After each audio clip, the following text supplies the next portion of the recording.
Time for my final thought. Now, today would have been Che Guevara's 90th birthday. Now, I've always wondered what the fascination was with Guevara and his popular culture. His portrait is among the most iconic of the 20th century and can still be found on t-shirts and street art all around the globe. Now, I'd like to shine a closer light on Guevara and his legacy, which is a complicated and conflicting one.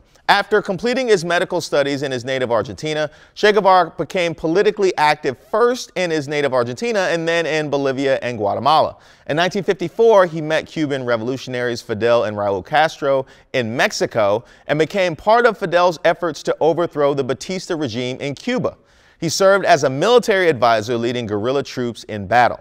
Now, when Castro took power in 1959, Guevara was placed in charge of La Habana Fortress Prison, where it's estimated that between 156 and 550 people were executed on Guevara's extrajudicial orders.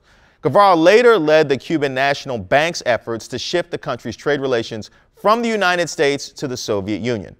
Now, Guevara left Cuba in 1965 to export the ideas of Cuba's revolution to other parts of the world. In 1966, he tried to incite the people of Bolivia to rebel against their government, which ultimately led to his being captured and executed in 1967. Now, Che Guevara's legacy stands as one of courage and conviction because he wanted to end poverty and hunger in poor countries. But the answer is he chose to include ruthlessness, brutality, and having political enemies murdered. He lived and died for a cause that he believed in, but his method ended up oppressing generations long after his death.